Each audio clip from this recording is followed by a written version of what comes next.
Hello everybody, how are you? Welcome back. It's been over 7 weeks, so I was away for a fair old while. That was a long trip. But I'm back now and I'm waiting for the plumber. Because when I got home the cistern was constantly hissing. One of the seals has gone in the cistern. So yeah, plumber's on the way. I'm going to try and get this video done before the plumber arrives.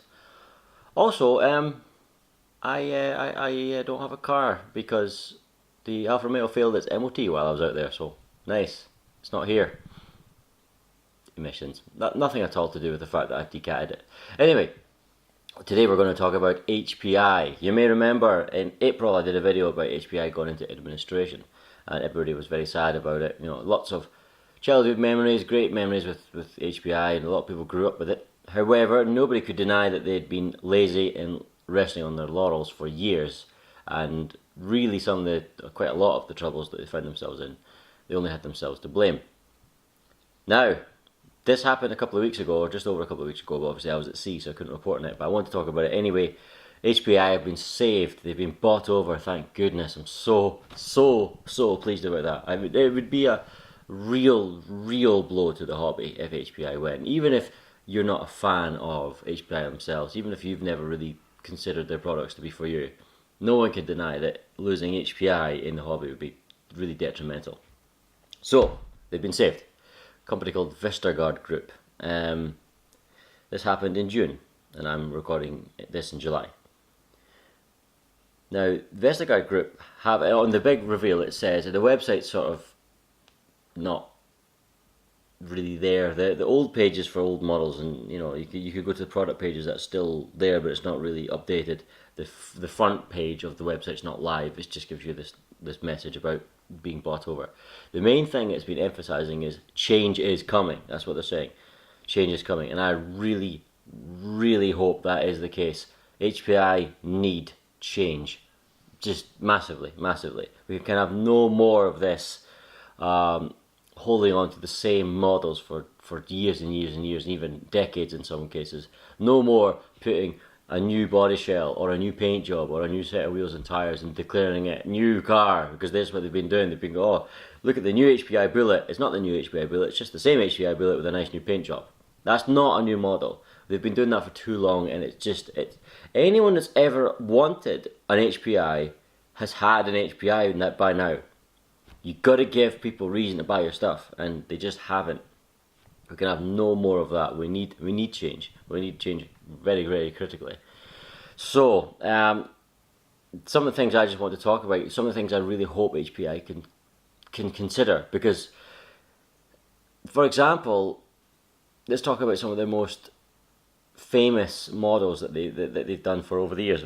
The Savage is probably the one that most people associate with HPI.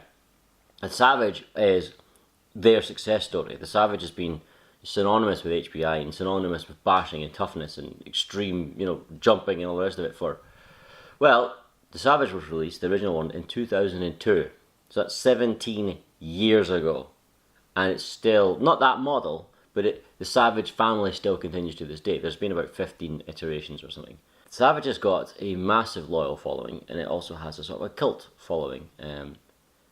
But it's time the Savage was put to pasture, I feel. I think now HPI need a new bashing monster truck, basher tough thing, because here's the thing, for a while the Savage was the number one. Oh, if you want a tough monster truck, you go HPI Savage. People would look at this thing and go, wow, look at that, that's awesome. But things have moved on, people have caught up, people have gone way past it now, and the Savage is archaic now. It's still very tough and still fun and still capable, but it's still got this sort of twin plate, almost like twin ladder chassis type design. That's really fundamentally still the same thing. They've been selling on the Savage name. If they released a new one, a brand new one, and called it the Savage 2, we've got an all new truck, people would be skeptical whether or not that was actually an all new truck, because HPI have earned that skepticism. They really have. If you saw a company like any other company, any of the long-term companies, any of them like Lossy, Tamiya, Kyosho, Traxxas, Yokomo, Associated, bring back an old name and say, oh, we got such and such too. for the most part, people would assume that is a new vehicle. Some of them, I mean, Traxxas are also very good at not really doing much. But to their credit, they have been releasing stuff more recently. The point is, the skepticism of HPI, they've really earned it, and people go, well, it says it's new, but they said it was a new Bullet, they said it was a new whatever Firestorm, and it's not been. So I think they should really consider replacing the Savage with something else, something along the same lines, something like a big stupidly tough bashable monster truck that's just for hiking off of ramps. Maybe over a same sort of name. I mean, you couldn't use Barbarian, it's already taken, but something like Savage, Barbarian, Clansman, something sort of, native, something like that. But the point is, it has to be new. It has to have I think it has to be rebranded. It has to have a new name. Otherwise, people will just go, ugh, HPI are just doing it again. They can't afford to do it again. 3 million in debt is not massive in today's money, but they were in debt nonetheless, and people aren't buying their stuff. So you got to do something. You can't just go, oh, but we're HPI, look at us, we've got the Savage, and Savage is our thing. Savage is your thing. Time to work on the Savage's successor. Not a new Savage, but the successor, the replacement. It's time to open a new chapter. And it's the same with quite a lot of other vehicles, I feel. For example, the Firestorm. The Firestorm could be an epic entry-level truck. It's a platform where the R&D's been paid for, over and over again. It's again, very old. So why is it still commanding such a huge price? The Firestorm, I feel, should still be sold, but it's an entry-level truck now. It's not a premium product anymore. Not really. The features it's got are standard basic features now. With the exception of Tamiya, everybody goes, oh, bearings, adjustable shocks, and pretty much most of them have metal drivetrain and everything. That's the standard nowadays. So, I rather than selling few at quite a premium price, sell lots at a low price. How about that? I think the Firestorm should be branded as a Maverick and sold as an entry-level Maverick model rather than HPI. You can continue the same parts, you can have the same parts number, all the parts support is still there, the existing Firestorm owners don't lose out, but you price it accordingly, you name it accordingly, Maverick, Firestorm, and then HPI work or something else. It's the same story throughout the entire product lineup. Some things, like the Bullets, for example, I don't know if you would necessarily need to work on a Bullet 2. Maybe you would, but I'm very, very keen on seeing what they can come up with as a replacement to the Savage. There's the other issue with the new models, because they have released, as far as I'm aware, two fully new models in the last, how many years? 10 maybe? They had the Jumpshot and they had the Venture. So let's talk about the Jumpshot for a moment. The Jumpshot wasn't very good. It had most of the ingredients in place to make a really great truck, and they let it down with a drivetrain made of cheese. And also the steering servo was a bit weak and plastic, and there was a few things not great, but that was the main issue. And even on the standard brushed motor and the standard nickel metal hydride, it would tear the gearbox apart in no time. The idler gear was made of cheese, and the diff housing, which is also a gear, was made of chocolate. So that was no good whatsoever. Then they went and released the Jumpshot Fusion, which was a brushless version, and it had the same drivetrain, and it's daft. I mean, why did anybody think that was a good idea? They had such negative press about that. I did video after video trying to sort the Jumpshot, and the HPI saw it because I was in discussions with them at the time. Because obviously I'm friends with Alan from Tay Models, and Tay Models are the number one, in fact the only, if I'm aware, main HPI dealer in Scotland. So, had some ties there. They then released the HPI Jumpshot 2. With the Jumpshot 2, they have some good new features that they've included. So they had things like they've claimed to improve things like the spur and pinion. Fair enough. Maybe that's just the gearing. Maybe they changed the gearing, but there's nothing wrong with the spur and pinion on the first one. They have said that they've got a metal idler now. That's critical. But they've also said metal idler and improved diff gears, which means the diff gears are still plastic, because if it was metal, they would say metal idler and diff gears. So we still have a problem there. Why on earth are they not all metal? Why on earth? Because the thing is, now you've got a metal idler, you've got the metal gears, the rest of the gears in the gearbox are metal already, and then you've got them running off of the outside of the diff housing, and that's plastic. If you've got metal against plastic, the plastic just goes. So why? What, I mean, what are you saving there? A couple of quid? Why on earth? And then I'll get back to price in a minute, because that's another problem. They said they've improved the steering shovel. That's cool, that's all good. They've ruined the paint job. The body shell was terrible in the Jumpshot. It was really, really weak, and it was just paper thin, and it would rip in no time. And what they've done is they've painted it blue, white and red. It looks like the American flag gone wrong, and it's just awful looking. And then you've done all that, and you would think, okay, that's just fixes. They've released the Jumpshot version 2. Those are fixes now to make it better. Yeah, okay, but they've also upped the retail price from £175 to £220. What on earth? What have you done that for? Even at 175 for a 2-wheel drive monster truck, in this day and age, you have to get it right, or the likes of Arma or ECX will chew you up and spit you out, because they are offering lots more for less money. And then you hike it by £45? What are you thinking? The Jumpshot is not worth £220. It's just not worth it.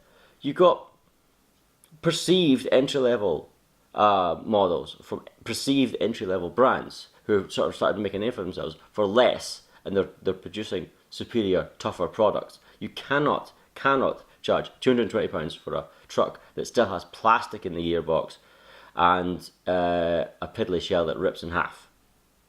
Okay, the Traxxas Stampede is on another level again for price, so I don't know what they're thinking about that. But that aside, what? And then obviously, if you're looking, if you're let's just put yourselves in the shoes of someone who's new to the hobby, and they're like, okay, I'm going to buy a monster truck for my son or whatever. I'm going to buy one for myself or whatever. I'm looking at one of the websites, like Model Sport or whatever. I'm looking at the websites, and I've got all these brands.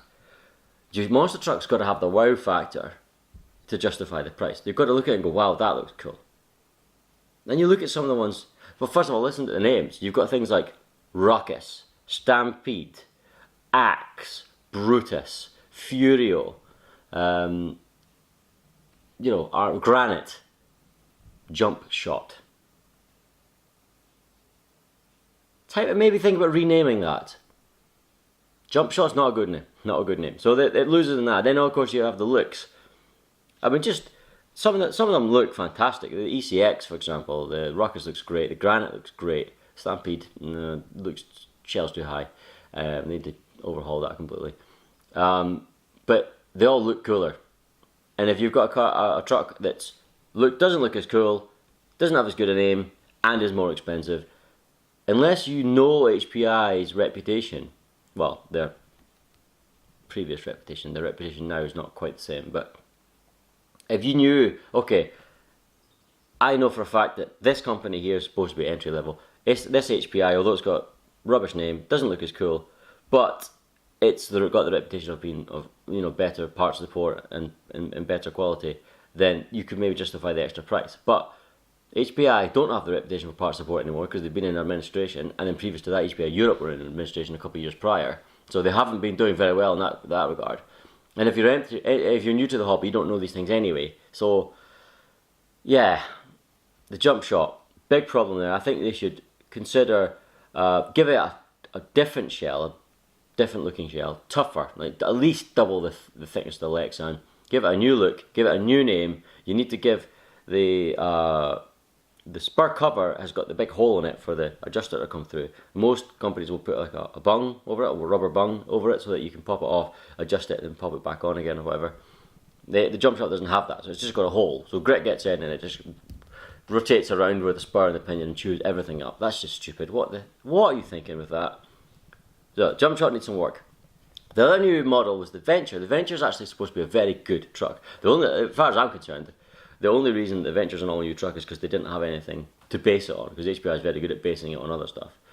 The Venture is this, scale crawler. First time HPI has ever done a scale crawler, hence it's brand new. Again, you need the wow factor to pull the axial or the G-Made or the Vetera fans away to go, let's look at this one.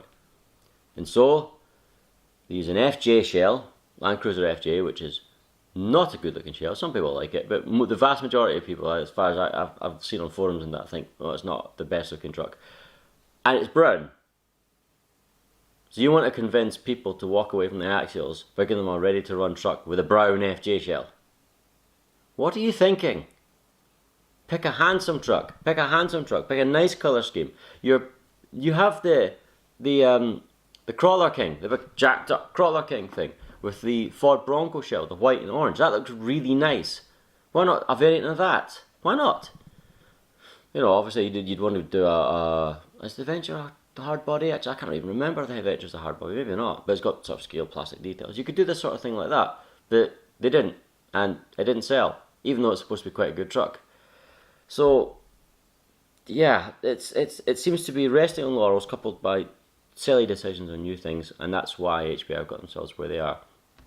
I really, really hope they can turn things around. They are a great company. Despite the mistakes they've made, they are a fantastic company. They do make great products. Please excuse the clicking. My big toe is clicking. I keep clicking it. So yeah, sorry for that. I don't know what I was. Yeah, I've lost my train of thought now. HPI, yes, HPI, they're good, and I hope they continue to improve because we need them. We do need them in the hobby, and we haven't seen the best of them for a long time. My last sort of, not issue, but it's for me what sums up perfectly the attitude and the nature of HPI for the last few years is their name, HPI Racing. That's what they're called, HPI Racing. When was the last time HPI made a racing car? They did sign up with Hot Bodies several years ago, probably a decade ago, but they're no longer with Hot Bodies. Hot Bodies used to do the high-end touring cars. Not anymore. No Hot Bodies, no racing cars. The last time HPI had a racing car with their name, HPI Racing, on it, was the HPI Pro 4. The prototypes were revealed and released in 2003. The car went on sale in 2004. 15 years ago. Why are you still called HPI Racing? What would be really cool is, okay, you could drop the racing moniker and just call yourself HPI. You could do that. You could come up with a name to replace HPI, to replace racing, like Bashing. I mean, that's terrible. HPI Bashing is a terrible name, but you know, something along those lines. But you know what would be really cool? It would really kickstart the excitement and really emphasise to people that there really are game for change here.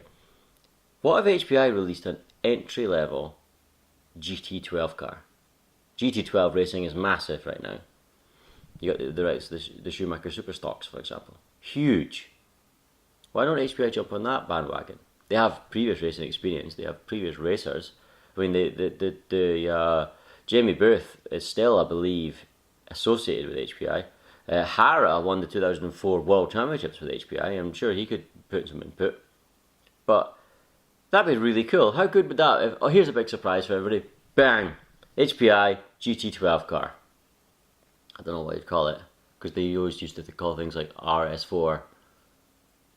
Then there was the Sport 2, Pro 2.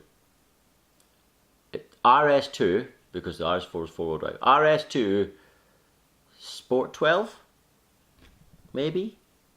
And then you could have RS2 Pro 12 when they release a Pro version. Anyway, I'm just you know, ideas, whatever. You know, they probably won't do that. Probably just stick with HPI Racing and keep producing non-race cars. But you know, we need this change. We need big change. We can't just have slight subtle changes here and there, little reorganisation, and then try the same things over and over again. HPI need to be a different company than they have been for the last few years. So please, HPI, innovate. Show us what you can do. Bring back what used to make you great. You used to update. You know, Pro 2, Pro 3, Pro 4. There was always improvement. Sport 2, Sprint 2. Obviously, you had the Savage, and the Savage 21 went to 25. You had the Super Sport, you had the XS, you had the XL. You have been trying different things, but it got to the point where it was just yet another Savage, yet another Bullet, yet another Firestorm, and they were the same basic cars with small tweaks. You know, Savage Flux, it's the Savage again, but it's brushless. Yeah, but let's get a new truck. Let's get something different. Let's really shake up the industry. Let's, you know, Arma is basically where HPI were. Arma are producing tough bashers with reliable part support now. Okay, the first iterations had issues with electronic failure and stuff. They were new to the market, but they've started to establish themselves as a real basher-orientated, fun-orientated manufacturer. That was HPI. It really was. And now Arma are where they were, and they're going great guns. HPI, you need to do something similar. So please, please, please, please, please, do what's right for yourselves and for your fans, and give us something to be excited about, please. And I hope this new injection of money can help you do that. Alright guys, sorry for the long ranty video and the sort of disjointed nature of it. I've been out of practice, but Matthew's been promising to help me with videos coming up soon, so well, I'll believe that when I see it.